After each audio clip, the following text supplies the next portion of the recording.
I assume the reason there's no balcony this year is Chicago's in Washington. Come on. Come on. Chicago is in Washington, thank God for America. Folks, it's good to be back in the state that gave Barack Obama and me that first big push to the White House. Of course, you pushed him a little harder than you pushed me, but hey, you know, I'd say that Iowa is where the Obama presidency was born, but I don't want to confuse the birthers.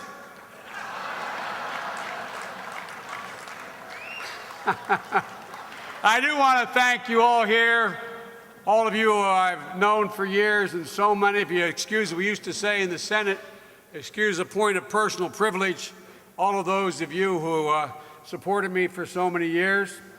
Sorry, guys. Had I known how good Barack was, I would have joined right in the beginning and not wasted a lot of your time. Look, on behalf of the President, I do want to thank you for giving, Barack Obama the kind of support that you did early on. Not only for giving us Barack Obama as president, but for giving us a lesson we should all remember today.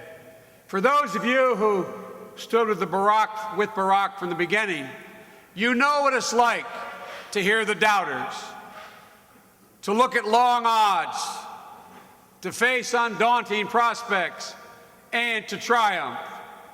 And that's what we're about to do again as a nation and as administration. Look at these odds. Embrace them. Be challenged by them and prevail again. In the past years, we've come together at this dinner to hear from leaders and candidates. And we've had great leaders and great candidates, as you do now.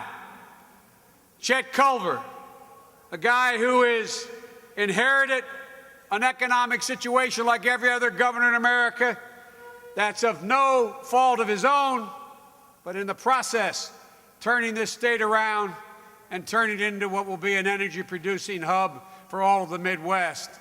Congressman Bruce Braley, who's making the mark, members of the state Senate, your majority leader, Herman, Joe, guys who have been good to me, I want to give you a special thanks. And to Kevin McCarthy, if I got to be in a foxhole, I get to pick one guy, it's Kevin McCarthy. Ladies and gentlemen, and Lisa, I don't know where you are, but tell my buddy Paul I haven't heard from him lately. I expect to hear from him. He's a great kid, and you're a wonderful, wonderful leader. And look, Roger Thomas, Bruce Hunter, Mary Caskell, Jim Lycum, all the members of the House are here, some of whom I have not named, obviously. And a former House member and a good and close friend, we share a number of things in common, John Whitaker. John, it must have done your heart well. It must have done your heart well to have Gabe give the invocation tonight. Ladies and gentlemen, I remember when Gabe shipped off for the Stryker Brigade. I just was in Fort Lewis in the state of Washington at a memorial service. 26 out of 28, and now 28 kids in the company of a Stryker Brigade, all dead, all gone, all for their country. What Gabe did was heroic.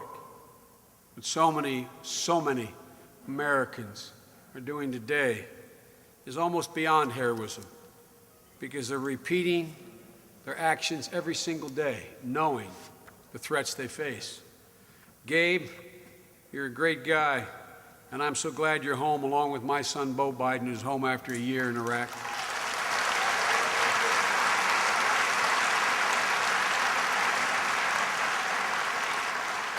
Jill, who many of you know, is Not here with me tonight, nor is Bo or Ashley, because my mom just got home from the hospital. Everybody's hanging out with Mom, but they sent Hunter with me. My son Hunter Biden's here somewhere tonight. And Gov, I think they sent Hunter because they're afraid I might stay. So we do have some great leaders in this room. We have some great leaders in this party. We have some great candidates. But tonight, I'd like to talk with you about the state of the nation we inherited. The state of the nation as it is now, and the nation Barack and I are seeking to build with your help. I know the conventional wisdom. I know what it says. I, like all of you, hear the pundits on all the talk shows raising doubts about whether or not we can turn this great nation around.